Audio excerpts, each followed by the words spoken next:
لله نحمده ونستعينه ونستغفره ونعوذ به من شرور أنفسنا من يهده الله فلا مضل له ومن يضلل فلا هادي له. Indeed, all praises to Allah subhanahu wa ta'ala. We praise Him, we seek His guidance, we seek His forgiveness. We seek refuge with Allah subhanahu wa ta'ala for our own shortcomings and mistakes. And whoever is guided by Allah, no one can misguide. And whoever does not receive the guidance from Allah, no one can guide. وأشهد أن لا إله إلا الله وحده لا شريك له وأشهد أن محمدا عبده ورسوله. And I bear witness that there is none worthy of worship except Allah. And I bear witness that Muhammad sallallahu alaihi wasallam was his servant and his messenger. My dear believers, Allah subhanahu wa ta'ala reminds us in the Quran, أعوذ بالله من الشيطان الرجيم بسم الله الرحمن الرحيم يا أيها الذين آمنوا اتقوا الله حق تقاته ولا تموتن إلا وأنتم مسلمون. That all you believe, be mindful of Allah, be conscious of Allah, as is the right of Allah, and you shall not depart from this world other than in the state of being a Muslim. And then Allah subhanahu wa ta'ala reminds us, يا أيها الذين آمنوا اتقوا الله يا أيها الذين آمنوا اتقوا الله وقولوا قولا سديدا يصلح لكم أعمالكم ويغفر لكم ذنوبكم ومن يطع الله ورسوله فقد فاز فوزا عظيما.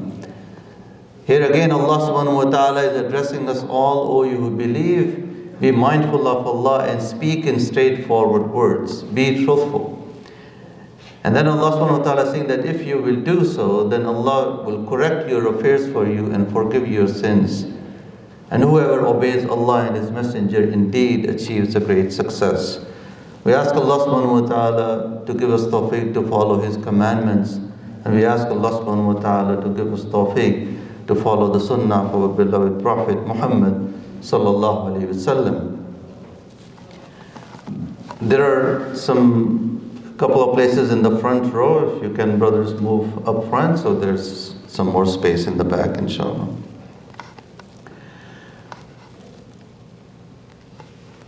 There are many brothers and sisters who ask for dua as well. So as we are offering our prayers, just make dua for brothers and sisters who are going through difficulty, challenges in their life, health challenges, other challenges in their life.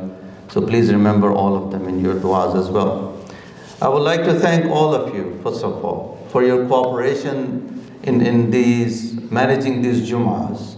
For the last many weeks we were praying outside, and many of you, alhamdulillah, were very cooperative and supportive and obeyed all the rules and regulations. And alhamdulillah, that is what makes us the community. That is what gives us strength of unity and brotherhood, that we trust the affairs of the community, we respect the decisions, and we follow and we support those decisions. So may Allah subhanahu wa ta'ala bless all of you and your families. And we pray to Allah subhanahu wa ta'ala that this virus that has affected all of us, every human being practically in the whole world, that may Allah subhanahu wa ta'ala remove this disease from the world. And those who are sick, may Allah subhanahu wa ta'ala grant them shifa. This is the month that we, in America, the Black History Month, February, is all about to end. And I'm not sure how many of you have noticed that at the corner of the Rose Street and 7th, we have put a small banner. And the banner basically is a quote from Malcolm X, Al-Hajj Malik Shabazz, which says that I am for justice, no matter who it is for or against. And then on the banner there are a couple of pictures. Al-Hajj Malik Shabazz's picture, Muhammad Ali, the famous boxer, his picture, Martin Luther King's picture, Rosa Parks' picture, Clara Muhammad's picture, and then there is another picture, Imam Waristuddin Muhammad.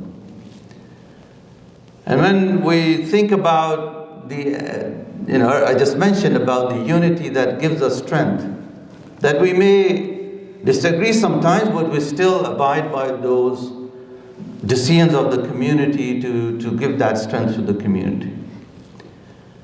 And his name, I don't know how many of you have ever heard of Imam Waristuddin Muhammad.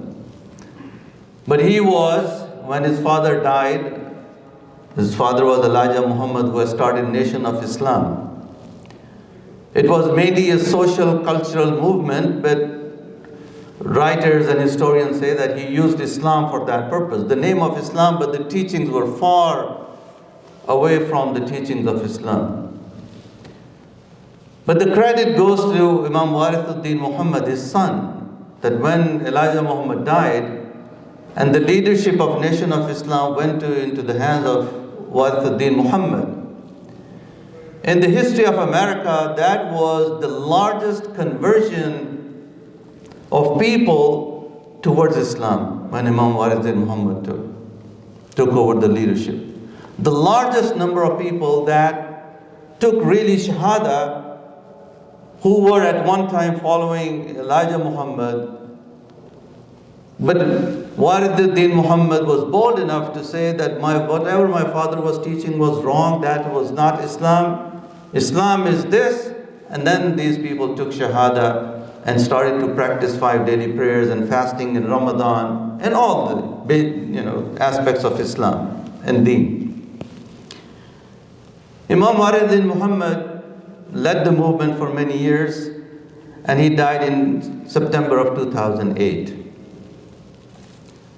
I had a chance on few occasions to meet with him, to sit with him. I used to live in Chicago, he used to live in Chicago. The man was a very humble man. His humility, his love for all people, and his love for Islam, and especially his worry for Islam in America and the unity of Muslim community. And I'll give you just 2 examples from his life.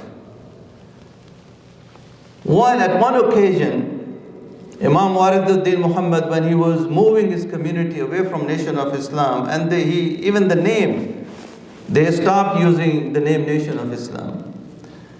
And at one time, they started to call themselves Muslim American Society. At that time, there was another Muslim American Society, which we all know now, MAS. But the name MAS or Muslim American Society was not being used very extensively. So Imam Waristuddin Muhammad or his community didn't know that MAS name already was in existence, but they started to call themselves Muslim American Society. And now there are 2 Muslim American societies, and when that people started to know that there is some conflict, that there are 2 organizations with the same name. And Imam Waristuddin Muhammad was generous enough, and I must say that MAS leadership at that time was also said, Imam Waristuddin Muhammad, if you want to keep the name, it's your name, we will pick another name.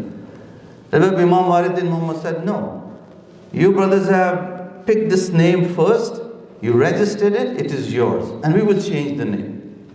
That was the power of leadership. And to believe in the unity of Muslim community, that no, we are not going to take a stand, no, give us this name and no. For the sake of love for one another, it doesn't matter. You take this name and we will take another name. And then he took the name, The Mosque Cares. When Imam Waristuddin Muhammad passed away, another aspect of the wisdom of the leadership, that when he passed away, that was the largest janazah that I saw in America. Thousands and thousands of people came. His followers from all over the country, Muslim leadership, all Muslims, many Muslims from Chicago. And there was a conversation that who is going to lead janazah prayer. And then we found out that Imam Waristuddin Muhammad himself had picked someone who was not a black Muslim, who was not someone from his organization, but he asked his friend, a friend who was originally from Pakistan, had migrated to Chicago decades ago, Brother Abdul Hamid Doker. He had asked his friend already, and his family wish that as well, that Brother Abdul Hamid Dogar led his janazah prayer. That is the sign that as Muslims, we are all for one another. We all care for one another. We all love one another. And it doesn't matter what our ethnicity is or what our race is or where we have come from. When we say La ilaha illallah, that binds us together, that unites us together. And this is where Allah subhanahu wa ta'ala reminds us in the Quran.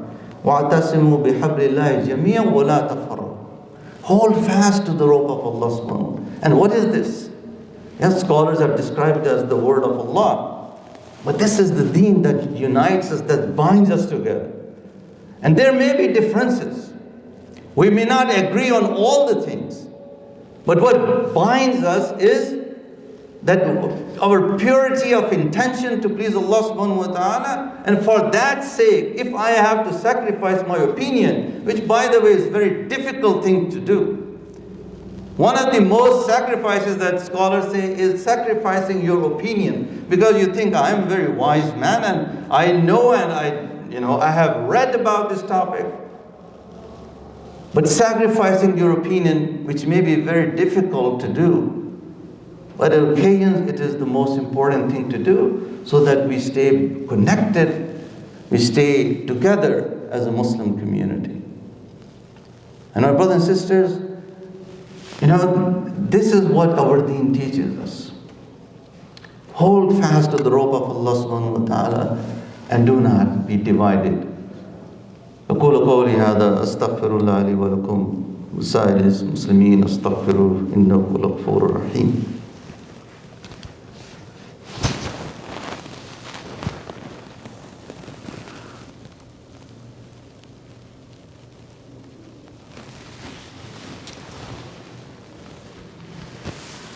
الحمد لله والصلاة والسلام على رسول الله. قال الله تعالى في القرآن المجيد أعوذ بالله من الشيطان الرجيم بسم الله الرحمن الرحيم إن الله وملائكته يصلون على النبي يا أيها الذين آمنوا صلوا عليه وسلموا تسليما اللهم صل على محمد وعلى آل محمد كما صليت على إبراهيم وعلى آل إبراهيم إنك حميد مجيد اللهم بارك على محمد وعلى آل محمد كما باركت على إبراهيم وعلى آل إبراهيم إنك حميد مجيد.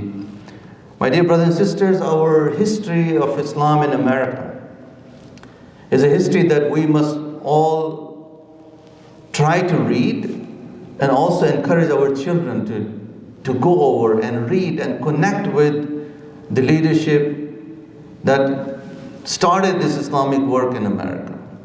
The leadership that brothers and sisters from all over the world who came. Started with small little places. This own place started with a small house. And before that, starting with renting places and offering salah. And slowly building our communities. From small little places to larger places. Larger facilities. Now, mashallah, many masajid. Over 2,500 masajid in America. Many Islamic schools in America, many institutions in America, our relief organizations, our social services, many of these projects, educational institutions that we see, is because people sacrificed, because people gave their time and effort and their wealth in building these institutions, in establishing these organizations, and they spent their day and night for that. I would encourage myself and all of us that we must also connect ourselves, if we are not already connected with our organizations, with our masajid, and offer support. Many times we ask you for your donations. We ask every Friday for your donations and contributions because we also have another project. We want to renovate this facility, make it a little bigger and more accessible, more user-friendly in a way for our future generations. But at the same time, your talents, your wisdom, your knowledge is also which makes these organizations and these institutions effective and important. And that is where I encourage all of you. That the story of Imam Waristuddin Muhammad, I just presented just a couple of things. But the reason I present it is that we must know that Islam in America has a long history. And inshallah, Islam in America will have a bright future. And that bright future depends upon our contributions today, our support today, our efforts today, and then our generation, and the generation that will come after, will be proud to call themselves Muslims in the society. Dr. Maher Hathout, may Allah have mercy upon him, once said about his vision of Muslim Islam in America, and he said that my homeland is not where my grandfather is buried. My homeland is where my grandchild is going to be born in. That is how we must see this land, my brothers and sisters. We must become the source of hope that our Deen brought us, that our messenger brought us, and invite humanity towards Allah subhanahu wa ta'ala. May Allah subhanahu wa ta'ala accept it from us. May Allah subhanahu wa ta'ala forgive us and have mercy upon us. رَبَّنَا آتِنَا فِي الدُّنْيَا حَسَنَةً وَفِي الْآخِرَةِ حَسَنَةً وَقِنَا عَذَابَ النَّارِ اللهم اغفر للمؤمنين والمؤمنات والمسلمين والمسلمات الأحياء منهم والأموات عباد الله رحمكم الله إن الله يأمر بالعدل والإحسان وإيتاء ذي القربى وينهى عن الفحشاء والمنكر أقم الصلاة